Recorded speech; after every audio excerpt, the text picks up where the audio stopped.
Olá, família! Sejam todos bem-vindos ao estudo diário das Escrituras. Hoje nós vamos estudar Doutrina e Convênio 9. É a última sessão aqui, do nosso estudo. Hoje eu vou dividir ela em dois tópicos, tá bom? Para terminar. Vou fazer, ela só é 14 minutos, então vou estudar até o versículo 7 hoje. Embora seja um assunto só, vou estudar até o versículo 7. E amanhã a gente continua ali do versículo 8 ao 14, tá bom? Então vamos lá fazer a nossa leitura. O que está acontecendo aqui? É mais uma revelação dada por meio de Joseph Smith a Oliver Cowdery a respeito, dele poder traduzir os registros, tá bom?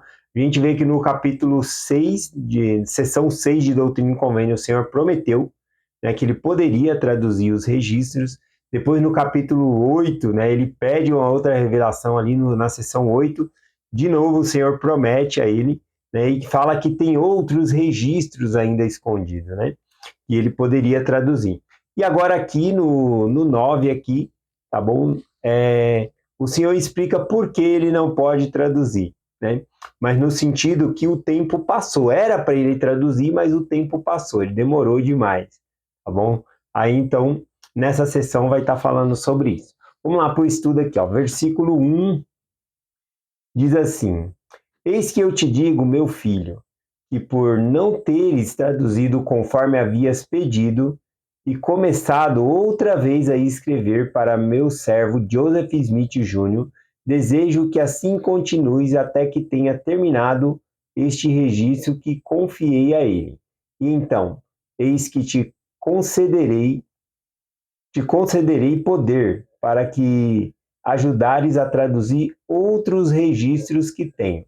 Lá na seção 6, versículo 26, foi falado que tinha outros registros escondidos, tá bom? E que Oliver Cowdery, então, poderia traduzir esses outros registros. Então, aqui no versículo 1 e 2, a gente vê, então, que desde o começo lá da seção 6, Oliver Cowdery está muito ansioso para poder traduzir. Ele até faz algumas tentativas, mas era difícil, o princípio ali para começar a aprender, a entender o princípio de tradução ali era um pouco mais difícil para ele.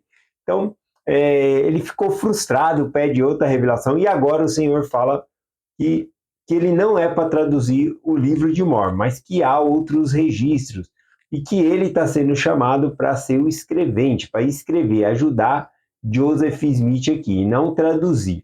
Tá bom? O Senhor vai explicar aqui o motivo. Mas a primeira coisa aqui que nós vemos é isso, que ele falou, agora que você começou a escrever de novo, então agora você vai até o final, vamos até o final. O Senhor ia fazer a tradução aqui do livro de Mórmon, Joseph Smith e Oliver Cowdery, por um prazo aí de 3 meses, tá bom? Em cerca de 90 dias eles terminam essa tradução. Então é para eles pegar firme aqui.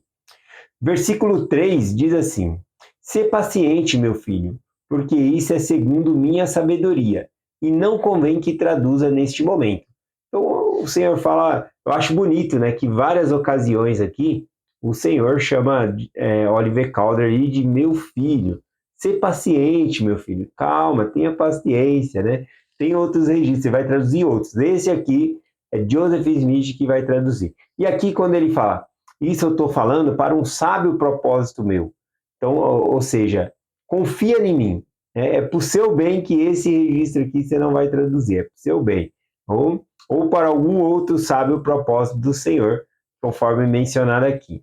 O versículo 4 diz assim: Eis que o trabalho para o qual é chamado é escrever para meu servo Joseph. Então, cumprir a designação que o Senhor deu aí. Versículo 5 diz assim: Eis que foi por teres continuado, não, eis que foi por não teres continuado como no princípio, quando começaste a traduzir, que tirei esse privilégio de ti. Aqui é interessante, que o Senhor chama a tradução do livro como um privilégio. Então, Joseph Smith era um privilégio para ele poder traduzir.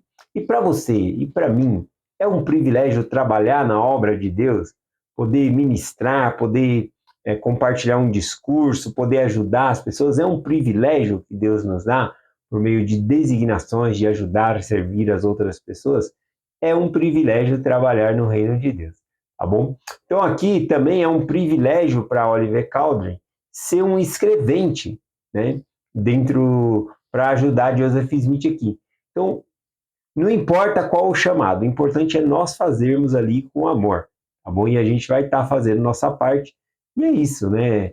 É isso que ele fala aqui, trabalhar dessa segunda maneira aqui. O versículo 6 diz assim: Não murmures, meu filho, porque foi segundo minha sabedoria que agi contigo dessa maneira. Então, novamente aqui, o Senhor fala para ele não murmurar, ou seja, não reclamar, porque ele não estava conseguindo traduzir e agora que ele não ia mesmo, porque era para ele somente servir como escrevente. O Senhor dá a ideia aqui dizendo que o tempo passou, né? Que no princípio ele começou, depois ele parou e começou a voltar a ser escrevente de Joseph Smith ali, então venceu o prazo ali, né? Tinha algo que ele poderia fazer, mas venceu o prazo, passou o prazo, né?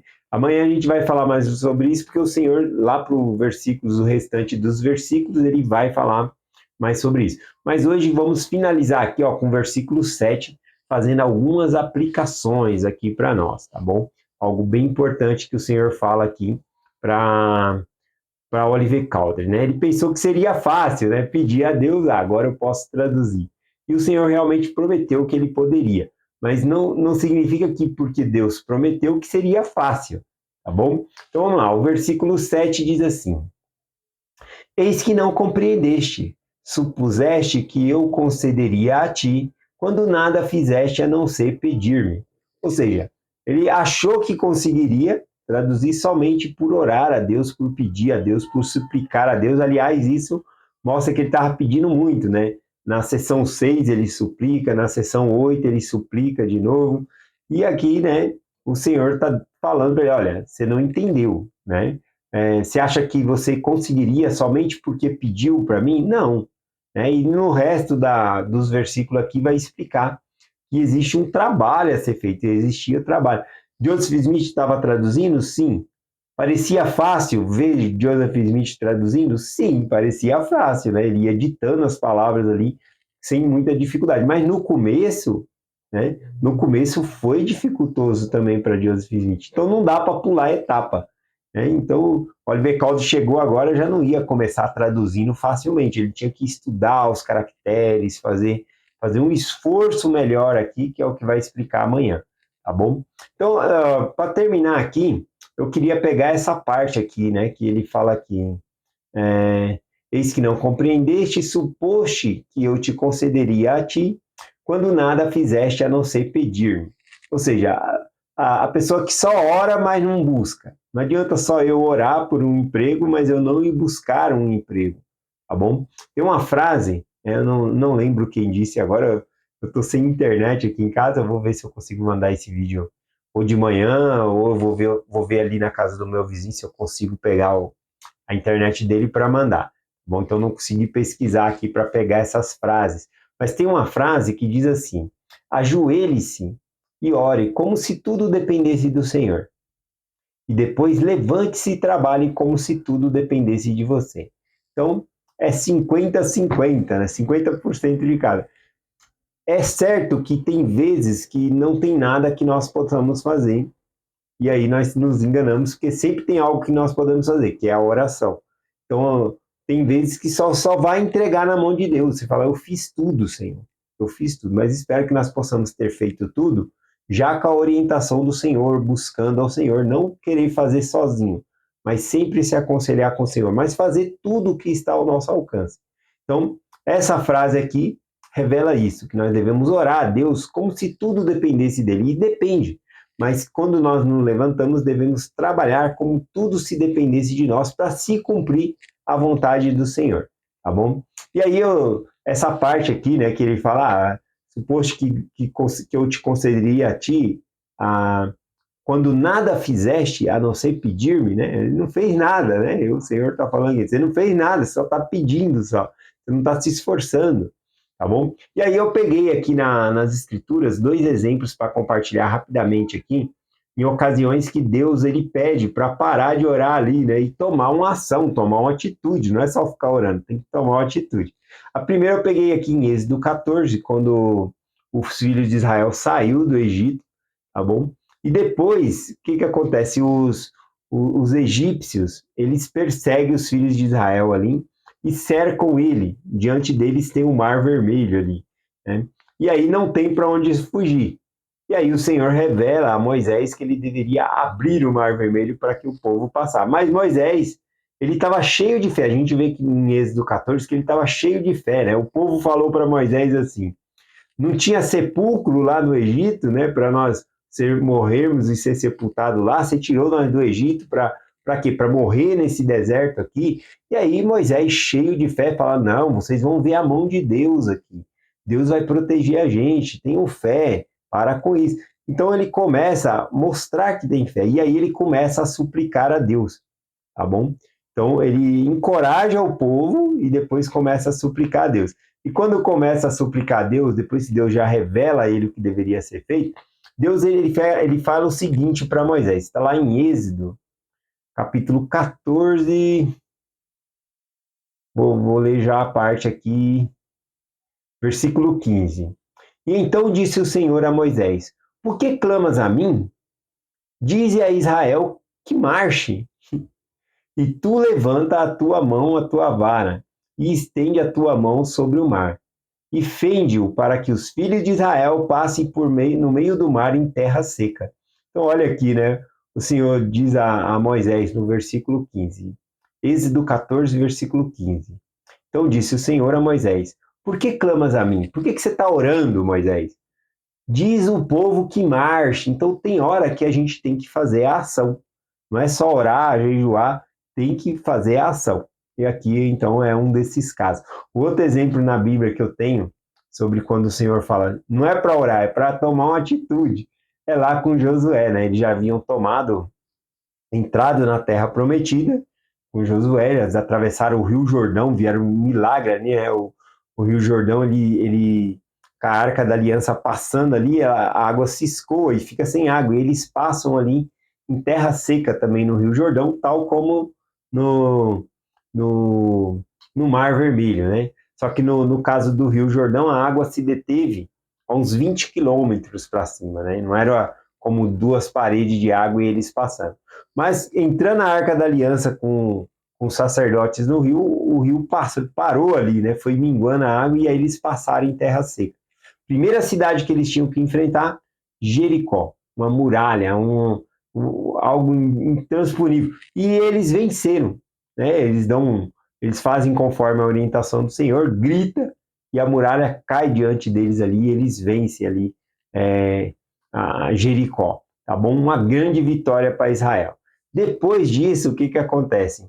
Tem uma próxima cidade para eles invadir, né? Para eles conquistar. É uma cidade tão pequena, o nome dela é Ai, tá bom? E aí Josué manda espias lá e os espias voltam e falam, é pouca gente lá, nem compensa, não fadigue o povo todo para ir para lá não, Josué. Manda 2.000, 3.000 homens lá que é suficiente para derrotar. E Josué mandou ali um pouco mais de 3.000 homens, né, para garantir, mandou lá para lutar com a cidade de Ai, e eles perderam. Eles vieram correndo. 36 dos homens, né, de Israel foram mortos ali pelos valentes homens de Ai ali. E aí, então, Josué ficou pasmado com aquilo. Falou, como nós perdemos com uma cidade pequena? E aí ele começa a orar aqui. A oração dele é muito bonita. Mas quando ele está orando aqui, o Senhor pega e fala para Josué, não é hora de orar não, Josué, tem que resolver, é pecado, está com pecado, por isso que vocês estão perdendo, porque estão com pecado, vocês roubaram, né, e esconderam, né, debaixo da tenda, embaixo de não sei o quê, então tinha que resolver o pecado primeiro, né, está aqui em Josué capítulo 7, deixa eu ver o versículo que eu vou dar, já vou ler a parte que o Senhor fala com eles aqui, ó. Aqui, ó, versículo 10. Então disse o Senhor a Josué: levanta-te, por que está prostrado assim sobre o teu rosto? Ou seja, por que você está orando? Por que você está aí caído orando? Né? O Senhor continua: Israel pecou, até transgredir o meu convênio e tirou-lhes das minhas ordenanças.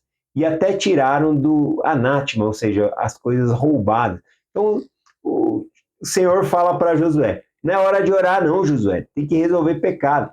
Então não adianta a gente só orar e não querer resolver nossa vida com Deus, abandonar os pecados. Então não é hora de orar, não, é hora de abandonar o pecado. A gente vai orar sim, pede força a Deus, nos ajuda a enxergar os nossos erros e a melhorar, ou seja, abandonar os pecados, tá bom? Para que não aconteça igual aconteceu aqui, o Senhor pegar e falar assim, não é hora de orar, não, é hora de resolver, né? Tem que largar os pecados aí. Então, semelhantemente, a gente vê aqui na história com Oliver Calder, né? Essa frase aqui, pelo menos, me fez lembrar isso. Eis que não compreendeste, suposte que eu te concederia a ti quando nada fizeste a não ser pedir-me. Então não adianta só pedir ao Senhor, nós temos que ter uma ação, fazer, agir também, tá bom? Então é essa mensagem que eu compartilho hoje com vocês, em nome de Jesus Cristo. Amém. Até amanhã.